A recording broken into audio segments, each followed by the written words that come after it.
Hi guys! Kumusta kayong lahat? I'm your Kuya Luis and welcome back to my YouTube channel.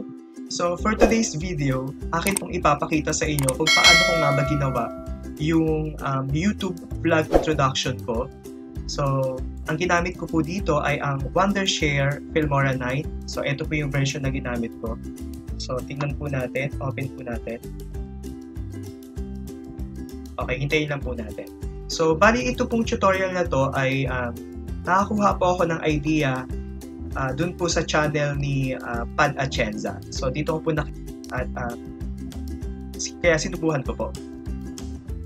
Okay, so pagka-open nyo po, ito po yung makikita nyo, may new project and may open project. So dahil mag-i-start pa lang po tayo, new project po yung i-click po natin. So yan. Pagka-open po natin, ito po yung screen na makikita natin. So ang una pong ginagawa ko ay pumupunta po ako dito sa may titles. Yan.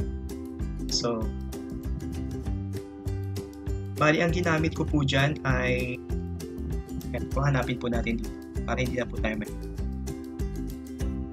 So, ito pong title 2.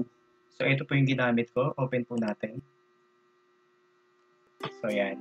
So, bali ito ay 4 seconds lang po. I-adjust po natin para medyo mahaba. Kasi hindi naman po parang bitin po kapag masyado pong maikse. Kaya habaan po natin yung duration po niya. So ang ginawa ko po ay nasa 8 seconds. Okay, 8. Okay na yan. So check natin.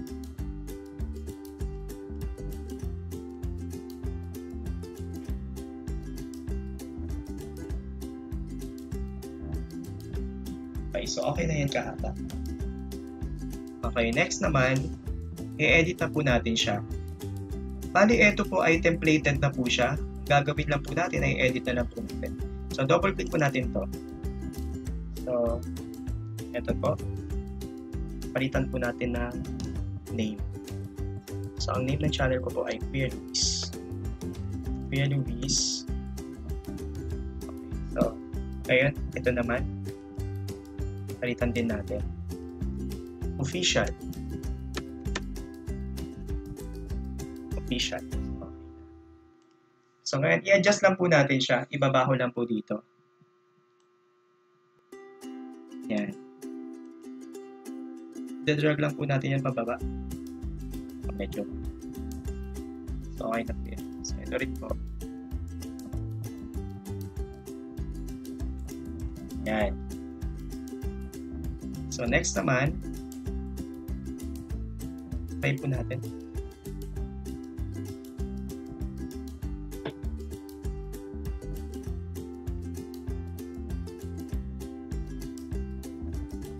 Okay, so okay na po yan.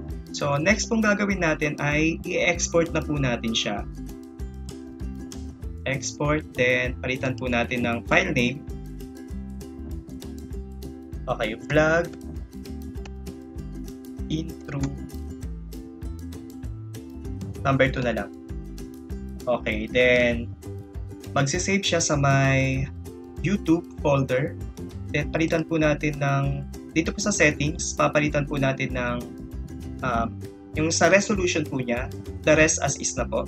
So sa resolution lang po, palitan po natin ng 1280 by 270 pixels po yan ha. Then okay. Then yung file po pala niya, dito, yung format po niya, yung file format, MP4 po siya. Okay na po yan. Then, export na po natin. Okay, so mabilis lang po siya mag-export kasi maiksi lang naman po siya. Okay, next.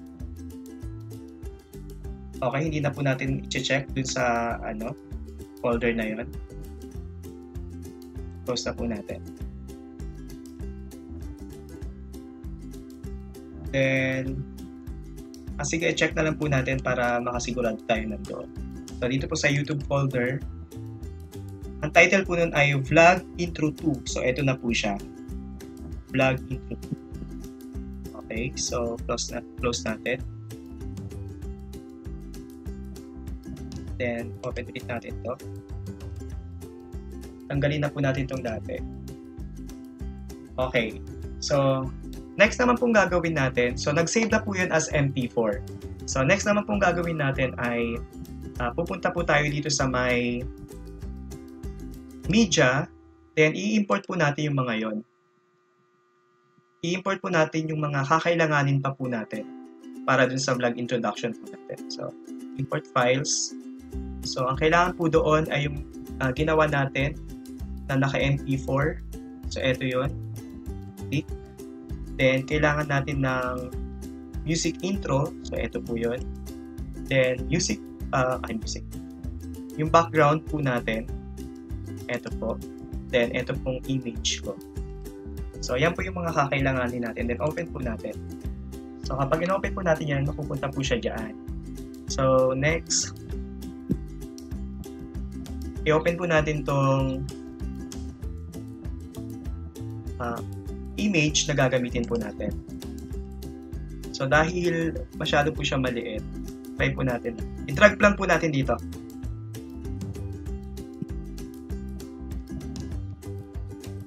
Okay, so hindi po siya fit, kaya i-fit po natin. So, yan. So, bali itong image na to, ito po yung magiging background po niya mamaya. Okay, next naman ay itong naka-MP4 format na ginawa natin kanina. So, dapat nasa ibabaw po siya. Then, don't change.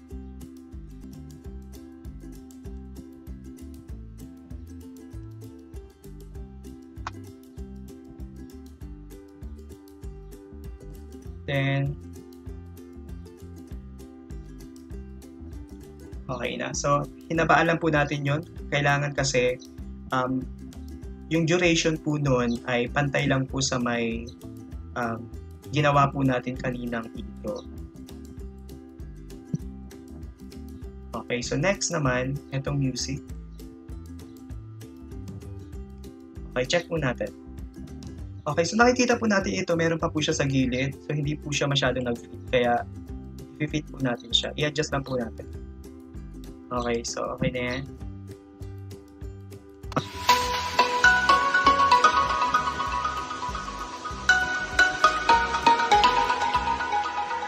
Stop. I-stop po natin yun. Para yung music po niya, eksakto lang po dun sa may duration nitong dalawang ito. Okay, then split po natin. Right click, split, then delete na po natin ito. So, okay na yan. So, next naman,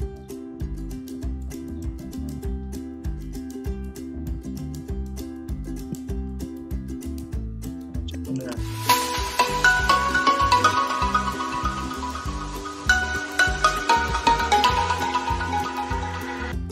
Okay. So, yun. So, next naman, kung mapapansin po natin dito, hindi po nakikita yung background. So, ang gagawin po natin, punta po tayo dito sa may unahan. O, ito pong ginawa natin na naka-MP4 format. Okay, then, punta tayo sa composting. Double-click lang po natin. Then, piliin po natin yung pwede po siyang darken or pwede rin naman po siyang multiply. So, dito na lang po tayo sa may multiply. Then, yung opacity, bawasan po natin para makita po natin yung background. So, nakikita na po natin. So, ang prefer ko lang po dyan yung hindi naman po masyadong kitang-kita. Okay, so yan. Okay, try natin ulit. Then, okay po natin.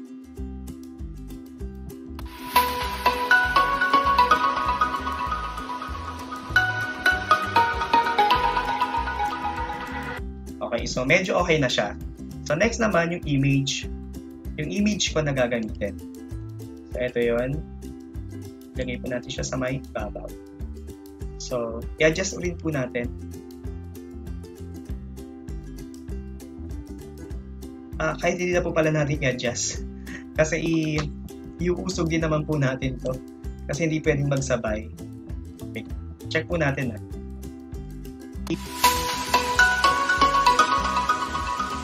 Okay, so mapapansin nyo, napapatungan po yung text natin. So, ang gawin po natin, I-click po natin to, then adjustable naman po siya, i-adjust na lang. Dapat ilagay po natin sa center. Check po natin kung center po.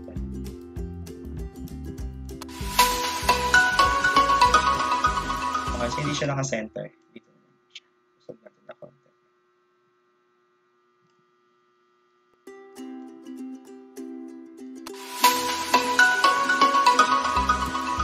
Okay, dahil hindi siya masyadong maganda kasi nakasabay yung image natin. Parang nandyan na siya kaagad. Kaya adjust po natin. Kaya ito po yan. Iurong lang po natin. Tapos ito, isabay na natin dito.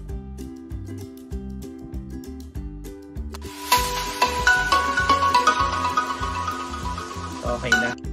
At yung image natin, lagyan natin ng motion. So, ito po yung ginamit ko na motion. Okay. Then, check ulit natin.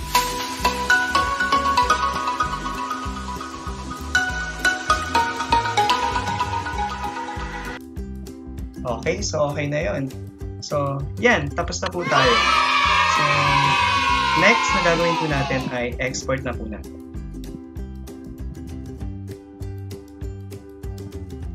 Palitan ulit natin yung file name. So, sulat na lang natin, final vlog intro. Vlog intro. Okay, then, yung folder po niya, doon na lang din sa YouTube folder. Then, yung format po natin ay MP4 format pa rin. Then, yung sa settings natin, yung resolution natin ay gawin po natin 1280 by 720 pixels po yun. Then, okay. Then, export na ulit natin.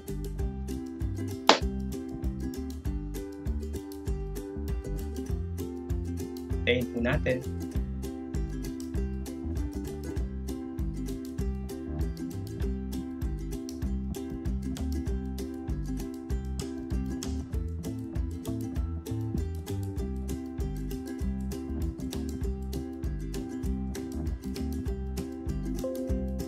Okay, so tignan na natin siya dun sa may folder na yun. Find target.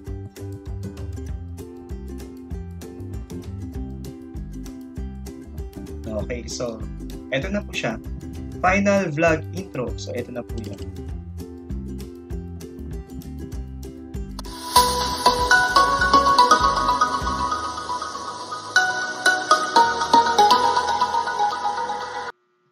Okay, so yun. Bali, ganun lang po kasimple yung ginawa ko na vlog introduction ko. At sana meron po kayong natutunan na pwede nyo rin po mai-apply pag gagawa rin po kayo ng introduction ninyo. Okay, so maraming salamat po. God bless po sa inyong lahat. Thank you!